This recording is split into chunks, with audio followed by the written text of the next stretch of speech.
Oke, assalamualaikum warahmatullahi taala wabarakatuh. Alhamdulillahi na'maduhu wa nasta'inuhu wa nastaghfiruh wa na'udzu billahi min shururi anfusina wa min sayyiati a'malina may yahdihillahu fala mudhillalah wa may yudlil fala hadiyalah. Rabbi shrah li sadri wa yassir li amri wa hlul 'uqdatam min lisani yafqahu qawli. Ya, selamat pagi semuanya. Semoga kalian sehat-sehat selalu ya. Baik, kemarin kita sudah belajar bab 4 tentang asuransi syariah, bank syariah, dan koperasi syariah, dan istilah-istilahnya sudah kita hafalkan begitu.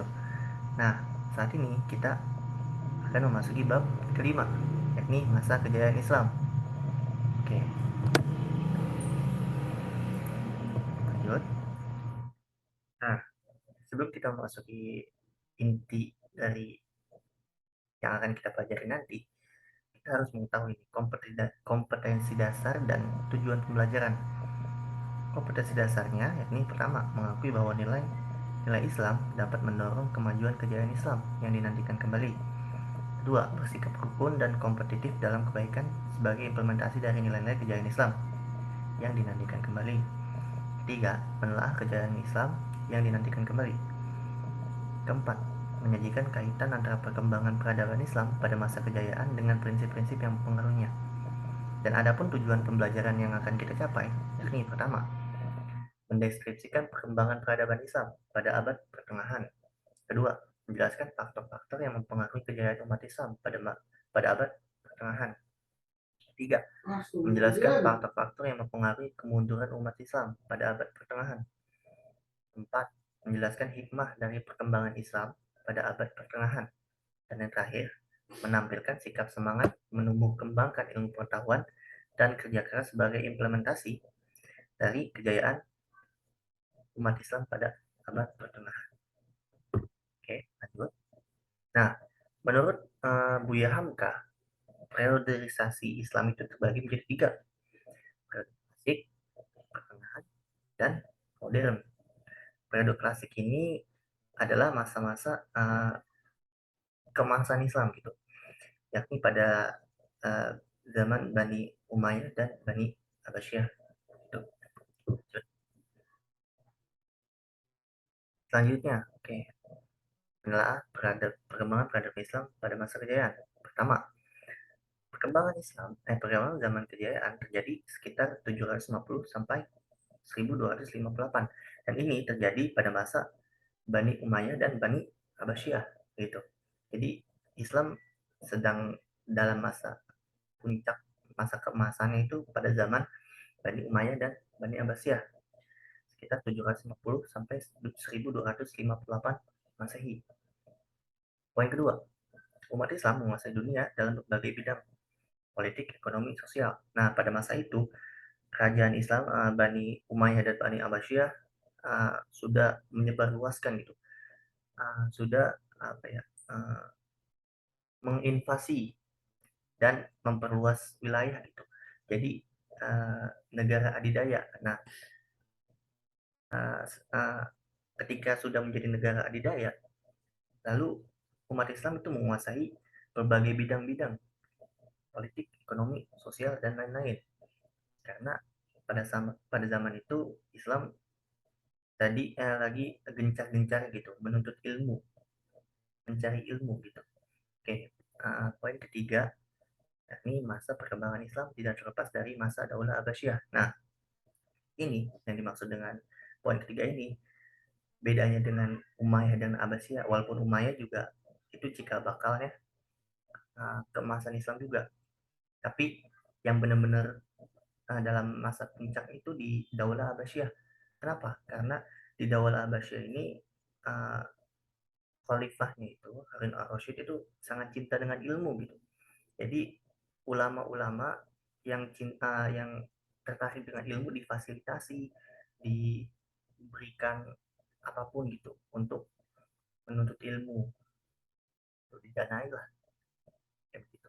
Oke, poin keempatnya, dua hal yang mempengaruhi kerjaan Islam: kebijakan khalifah dan respon umat Islam. Nah, ini dia tadi yang saya sebutkan bahwa kebijakan khalifah ini kayak Sultan Harun al-Rasyid ini sangat cinta dengan ilmu gitu.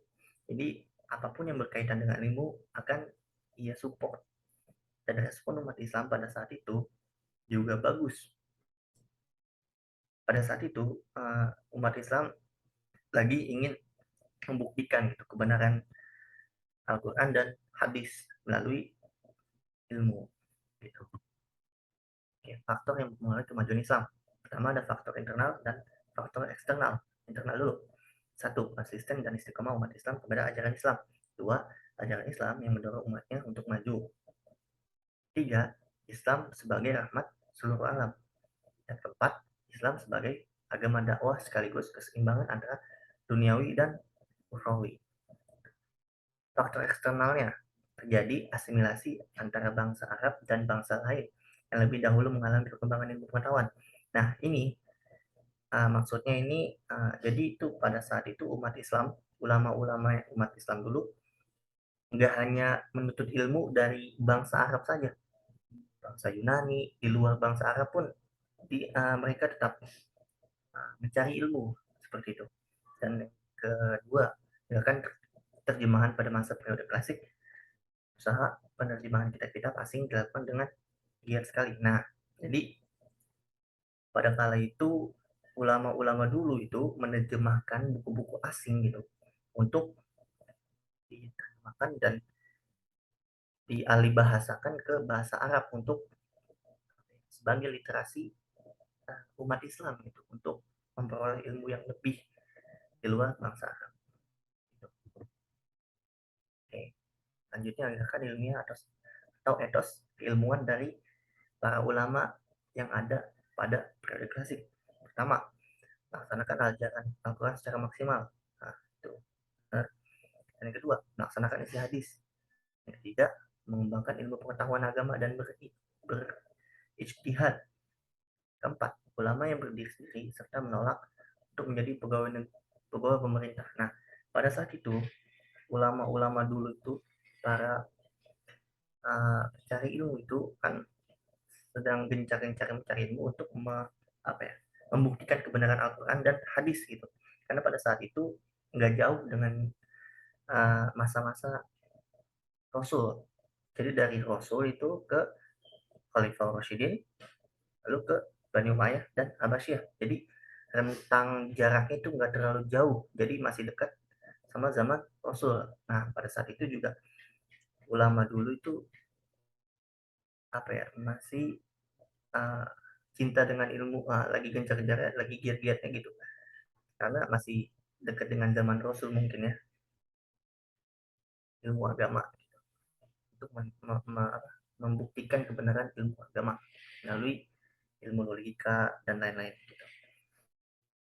Nah, ulama dulu juga uh, mereka itu lebih memilih menulis buku dan lain-lain dibandingkan dengan menjadi pegawai pemerintah.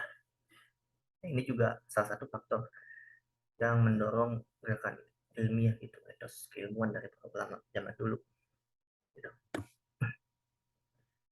Oke, adapun tokoh-tokoh Islam yang memiliki semangat berijtihad dan mengembangkan ilmu pengetahuan, pertama itu di bidang filsafat, Al-Kindi, Al-Farabi, Ibnu Majah, Ibnu Tufail, Ibnu Sina, Al-Ghazali, dan Ibnu Rushd. Dan bidang kedokteran ada Jabir bin Hayyan, Hunain bin Ishaq, Tabib bin Qara, Al-Razi. Dan bidang matematika itu Umar Al-Faruqan, Al-Khwarizmi. Sedangkan di bidang astronomi itu ada Al-Farazi, Al-Tani, Abdul Wafa, Al-Fakhroni. Tidak hanya itu, masih ada lagi di bidang seni ukir, ada Bandar dan Tarif, bidang ilmu tafsir, ada Ibnu Jarir, At-Tarabi, Ibnu Atiyah Al-Andalusi, As-Suda, Muhammad bin Ishaq. Dan terakhir ada ilmu hadis, Imam Bukhari, Muslim, Majah, Abu Daud, dan At-Tirmidzi.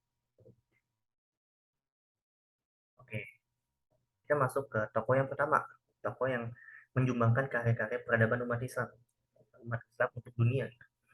Pertama ada Ibn Rushd. Beliau memiliki nama lengkap Ibnu Muhammad Ibn Rushd. Lahir di Cordova, Spanyol tahun 520 Hijriah. Ya, beliau itu menguasai ilmu fikih, ilmu kalam, sastra Arab, matematika, fisika, astronomi, dan filsafat.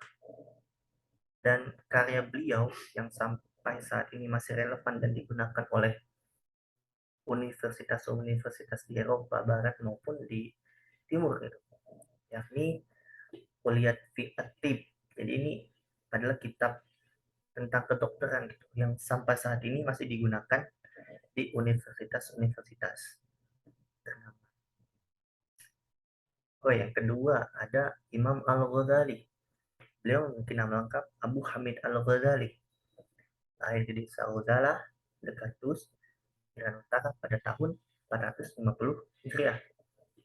Beliau juga menguasai ilmu bidang teologi, filsafat, logika, dan ilmu ilmu lainnya. Karya beliau yang paling fenomenal sampai saat ini masih digunakan oleh ponpes-ponpes pondok pesantren di Indonesia maupun di luar, yakni Ihya Ulumuddin. Karya beliau yang masih digunakan dan masih relevan sampai saat ini, yang masih kita gunakan. Lalu tokoh yang ketiga ada Al-Kindi. Beliau memiliki nama lengkap Yakub bin Ishaq Al-Kindi. Lahir di Baghdad pada tahun 873 Masehi. Beliau juga memiliki bidang keilmuan di filsafat, logika, astronomi, kedokteran, ilmu jiwa, politik, musik, dan matematika. Dan beliau juga memiliki julukan Failasuf Arabi, yaitu filsuf dari bangsa Arab. Nah, ini bapaknya filsuf, bapak filsuf umat Islam. Dan yang selanjutnya ada Al-Farabi. Beliau memiliki nama lengkap Abu Nasr Muhammad Ibnu Tarhan Ibnu Uzlak Al-Farabi. Lahir di Farabi, Transylvania pada tahun 872 Masehi. Dia juga menggeluti bidang keilmuan lainnya seperti logika, musik, kemiliteran, metafisika, ilmu alam, teologi, dan astronomi. Nah, beliau ini terkenal dengan ilmu astronominya. Kenapa? Pada zaman dulu itu ulama-ulama Islam itu sangat menyukai ilmu-ilmu astronomi. Kenapa? Karena untuk menunjang peribadatan umat Islam kan pada saat itu. Karena umat Islam pada saat itu, sampai saat ini juga sih, perlu gitu ilmu astronomi untuk menentukan penentuan satu Syawal, satu Ramadan, dan lain-lain. Makanya apa ya, teori-teori itu, teori-teori dari ulama-ulama dulu sampai sekarang itu masih digunakan, bahkan menjadi dasar itu, dasar dari ilmu astronomi modern sampai saat ini. Nah, selanjutnya ada Ibnu Sina. Beliau memiliki nama lengkap Abu Ali Al-Husain Ibnu Abdullah Ibnu Sina. Lahir di desa Afshana dekat Bukhara. Beliau juga menggeluti bidang keilmuan geometri, fisika, logika, ilmu fikih, teologi, dan kedokteran.